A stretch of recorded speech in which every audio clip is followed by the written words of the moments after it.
वो ममता जी की रैली हो या देश के प्रधानमंत्री नरेंद्र मोदी जी की रैली हो, आम जनजीवन जो है कहीं ना कहीं प्रभावित हुआ है। ये तो डेंगू हो गया, अब तो सीधे बोल देता है कि नहीं आपको कोरोना हो गया। ये तो कोई भगवान का तो किया हुआ नहीं है। जहाँ रैली निकाला वहाँ जो है ना रैली बंद कीजिए। पार्टी की बात है, हम क्या कहें, वो उसके बारे में बुराई करता है, वो उसके बारे में बुराई करता है।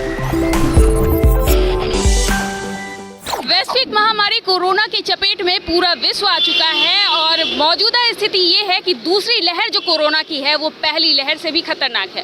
पहली लहर के कारण साल 2020 में 3 माह से भी अधिक का लॉकडाउन लगा था। वहीं अभी जो दूसरी लहर है इसे लेकर कई राज्यों में नाइट कर्फ्यू के साथ साथ सख्त लॉकडाउन की भी जो है जुगत है। कई राज्यों में लॉकडाउन कर दी गई है। इस बीच अभी हम बंगाल के हावड़ा में हैं और ये हावड़ा का जो सड़क है, बंगाल में चुनाव चल रहा है और इस वजह से यहाँ कोरोना महामारी को लेकर कोई सख्त पाबंदियाँ नहीं है, लेकिन लोग यहाँ सतर्क हैं। यहाँ की सुनसान सड़कें ये साफ बता रही है कि अब लोग सतर्क हो चुके हैं और लोगों को समझ में आ रहा है कि महामारी हमें लील लेगा, क्योंकि कई अस्पताल जो है कोरोना काल में लाशों से पड़ गए थे और कई राज्यों में अभी स्थिति वही है।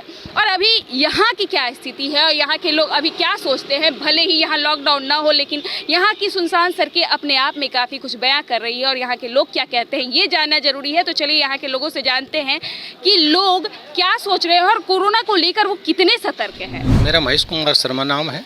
नागा बाबा आश्रम में बालाजी हनुमान जी महाराज की पूजा पाठ करते हैं। कोरोना अभी काफ़ी फैल रहा है और लॉकडाउन नहीं है यहाँ, तो कुछ देखिए, लॉकडाउन जनता का ही लॉकडाउन रहे तो बहुत अच्छा रहेगा। अपने आप में सुधार करना चाहिए, क्योंकि 19 से चल रहा है। तो इसका उपाय यही है कि आप मास्क बना करिए, 2 गज की दूरी रखिएगा और पालन करिए कोविड का, तब तो सुरक्षा है। नहीं तो ये तो महामारी तो फैल ही गया है। इससे उपाय यही है कि अपने आप को बचाओ। अच्छा, तभी आप किसी पर निर्भर रह करके आप काम करना चाहते हैं तो ये तो अतिशयोक्ति होगी। आप अपने आप से बचिएगा। जो भी कुछ पालन दिया जा रहा है गवर्नमेंट की तरफ से, जो भी साधन दिया जा रहा है, सब दिशा निर्देश दे रहे हैं, सब पढ़े लिखे हैं, ये तो है नहीं। शिक्षा तो का प्रचार प्रसार भी काफ़ी है। जनपत्रिका में, सनमार्ग में, प्रभात खबर में ये सूचना आए दिन देखने को मिल रही है कि ये बहुत महामारी का रूप धारण कर लिया है। यानी कि कहने का मेरा मतलब ये है कि जो 20 साल गया ये 21 तरह का मतलब जो है ये मतलब संक्रमण फैला हुआ है, जो हवा के साथ आ रहा है। यानी कि 20 से 30 साल के बच्चों को आ रहा है और पहले ये 50 से 80 के बीच में दशक की उम्र में आ रहा था। अब तो बहुत ही हालात ख़राब हो गए हैं। तो कहने का मेरा मतलब है कि बचाव ही उपाय है। मतलब जनता इसे अपने आप को समझे। युवा वर्ग जो भी है, भाई बहन हैं, जो माता बहन हैं, जो भी मेरा संदेश सुनना चाह रही हैं, वो अपने आप से बचें, यही उपाय है। क्योंकि जो मनुष्य का किया धरा है, किसी ने भी किया, उसको आज मनुष्य ही भोग रहा है। ये कोई व्यक्ति विशेष का कोई काम नहीं है। जिसने किया वो पाए। भाई किसी का किया हुआ है वो, ये तो कोई भगवान का तो किया हुआ नहीं है। सच बात तो ये है।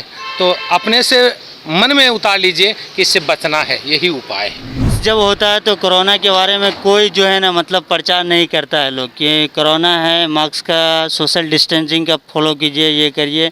जब ये सब पार्टी पॉलिटिक्स जब ख़त्म हो जाता है तो हमको लगता है कि राजनीति वाले लोग कहते हैं कि बहुत ज़्यादा कोरोना आ गया, सोशल डिस्टेंसिंग बनाइए, ये बनाइए, मंदिर मस्जिद में नहीं जाइए। अब इसके बारे में हम क्या बोलें आपको। अच्छा, बंगाल चुनाव क्या एक कारण है? बंगाल में अगर मान लीजिए मामला बहुत ज़्यादा अचानक से पता चलता है, अचानक से अगर पता चलता है कि कोरोना बढ़ गया है तो इसका यह है कि मतलब जहाँ रैली निकाला वहाँ जो है ना रैली बंद कीजिए। जहाँ जो वोटिंग हो रहा है उसको जो है ना बंद कीजिए। जहाँ लोग जमा हो रहा है वहाँ जो है ना बंद कीजिए। ये तो कोरोना के ऊपर जो डिसाइड लेता है कि मतलब ये होना चाहिए, लॉकडाउन होना चाहिए, वो होना चाहिए, ये तो राज्य सरकार नहीं, ये तो सेंट्रल से आता है कि मतलब सेंट्रल गवर्नमेंट के करता है कि कहाँ लॉकडाउन होगा, कहाँ नहीं होगा। तो सेंट्रल गवर्नमेंट तो स्टेट गवर्नमेंट के पीछे पड़ी है, कैसे बंगाल में उनको हटाया जाए? ये तो पार्टी की बात है, हम क्या कहें, वो उसके बारे में बुराई करता है, वो उसके बारे में बुराई करता है। बंगाल के लिए अच्छा कौन? बंगाल के लिए हमको बेस्ट लगता है ममता।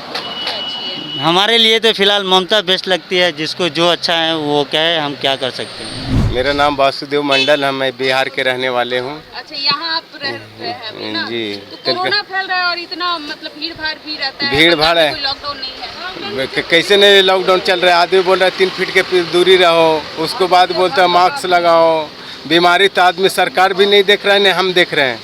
आप देखे हैं कि कोरोना कैसे किस तरह से फैलता है, किस तरीका की बीमारी है।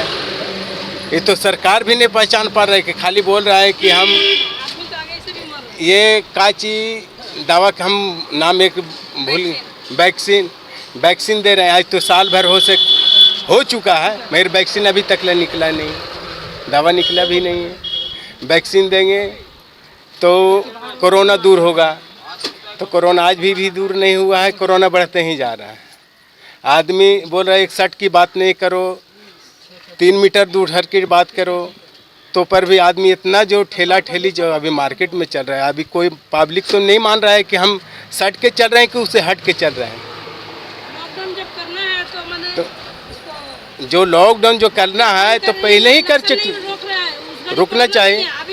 फिर फिलहाल अभी भी मार्केट में जिस हालत में आदमी चल रहा है, किसके अंदर बीमारी हो तो कोई भी नहीं जान रहा है।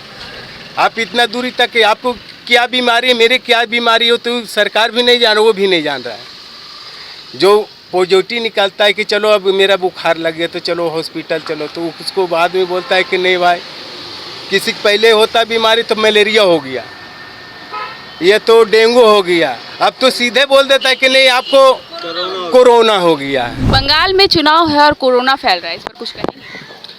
देखिए, सबसे बड़ी बात तो ये है कि बंगाल की जो सियासी फिज़ा है, यानी कि चुनावी दौर चल रहा है, और इस दौर में कोरोना का जो प्रकोप है वो कहीं ना कहीं दब सा गया है। लेकिन हालात ये हैं कि आंकड़े छिपाए जा रहे हैं, और मैं जहां तक मानता हूं कि चुनावी शिखर पर ये पायदान जो है कोरोना का, वो अपने चरम सीमा को पार कर चुका है। लेकिन कहते हैं कि सियासी नफ़ा नुकसान में बंगाल अपने आप को काफ़ी जोखिम में लाकर खड़ा कर दिया। आप देख सकती हैं कि सड़कें सुनसान हो चुकी हैं, सड़कों से गाड़ियां गायब हो चुकी हैं, लेकिन फिर भी सियासी नफ़ा नुकसान की जो गणित है कहीं ना कहीं लोगों को काफ़ी प्रभावित कर रही हैं, और लोग भी ये समझने लगे हैं कि सियासत के बीच आम जनजीवन जो है वो शून्य मात्र है। बंगाल में लॉकडाउन नहीं है, फिर भी भीड़ कम गई है अचानक से 2-3 दिनों में। देखिए, असल हालात ये है कि लोग अपने जान को जोखिम में डालकर कभी भी सड़कों पर क्यों आएँ। दूसरे राज्यों की या देश भर की आंकड़े को आप देखिएगा, कोरोना से जो प्रभावित लोग हैं, संक्रमित लोग हैं, अति संक्रमित लोग हैं, अस्पतालों की जो मौजूदा हालात हैं वो पूरी तरह से बयां कर रहे हैं कि ये जो बंगाल है वो सियासी जोखिम में खुद को और भी गर्त में ले जा रहा है। ऐसे में लोगों को खुद से जागरूक होना पड़ रहा है, और लोग अपनी जागरूकता के कारण ही सड़कों पर आना कम कर चुके हैं। बंगाल चुनाव को कारण बताया जा सकता है बढ़ते कोरोना का? बंगाल में कोरोना के विस्फोट का कारण क्या चुनाव को बताया जा सकता है? देखिए, एकदम जायज़ बात है कि जिस तरीके से चुनावी समीकरण चल रहे थे और रैलियों का दौर चल रहा है, और रैलियों में जिस प्रकार से हुजूम उमड़ रही है, वो ममता जी की रैली हो या देश के प्रधानमंत्री नरेंद्र मोदी जी की रैली हो, आम जनजीवन जो है कहीं ना कहीं प्रभावित हुआ है, और उसे एक मटेरियल के रूप में इस्तेमाल किया गया है। और आम जनजीवन जो है वो वोटर ही नहीं, उसके अंदर भी सांसें चलती हैं, उसकी सांसों की फ़िक्र करनी होगी आपको। अगर आप उनकी सांसों की फ़िक्र नहीं करती तो सियासत आखिरकार आप कर किसके लिए रही हैं? सियासत के मूल में ही आम व्यक्ति है। बंगाल चुनाव में पलड़ा किसका भारी है, कुछ कहेंगे? देखिए, बंगाल चुनाव में ममता दीदी ने काफ़ी बेहतर ढंग से काम किया है, विकास को नकारा नहीं जा सकता है। लेकिन मौजूदा देशकाल परिस्थिति की बात कीजिएगा तो यहाँ पर हालात इस कदर बनते जा रहे हैं कि कुछ भी कहना मुश्किल है कि कौन सरकार बना रहा है, कौन किस सीट से विजेता बनेगा, ये कहना बड़ा मुश्किल है, इसलिए कि द्वंद्व वाली स्थिति है।